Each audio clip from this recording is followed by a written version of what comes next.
Did you learn from last year that's going to help you perform even better this year round? I think last year I arrived at the race a little bit cocky, and I think the route got one over me, as well as the esteemed young gentleman next to me. So I think the guys arriving here with a lot of speed, thinking they're going to run the whole race, are in for a bit of a surprise. I had a chat with the race organizer, Mr. Collins, last night, and I told him someone's going to break 4:15.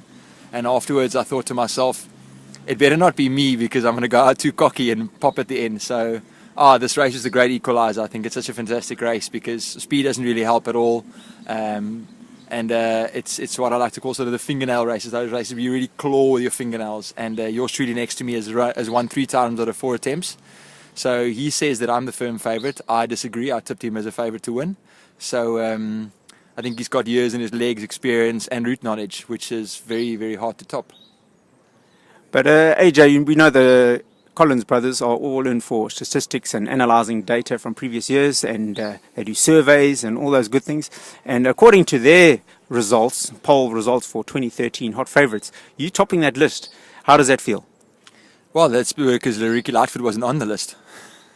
Right, yes. So actually what's quite interesting is poor Ricky hasn't even arrived here yet, and the racing has begun. So Ricky is already starting on a back foot, but with that sort of pedigree, world champion coming across here, he's certainly going to give us a run for our money. What's your take on the international competitors? Apparently there's a couple of Kenyans thrown in the mix that people don't even know about, but when you've got 100 Kenyans all running probably sub 28-minute 10Ks, we're in for a little bit of a surprise. What's your take on the international group that's coming into race tomorrow? I think it's fantastic. I think it just makes our racing tougher, which in turn improves us as athletes.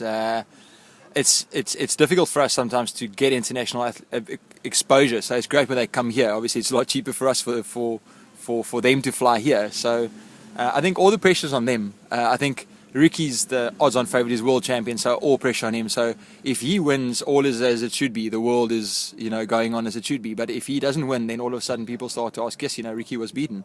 So I think him being here takes a lot of pressure off, I think, the top South African guys, in that he's now the hot favourite and the one to watch. So the bullseyes on our backs have been removed and firmly placed on his broad shoulders. I hear he's quite a big guy. And he's a fellow ginger, so all the best to the man.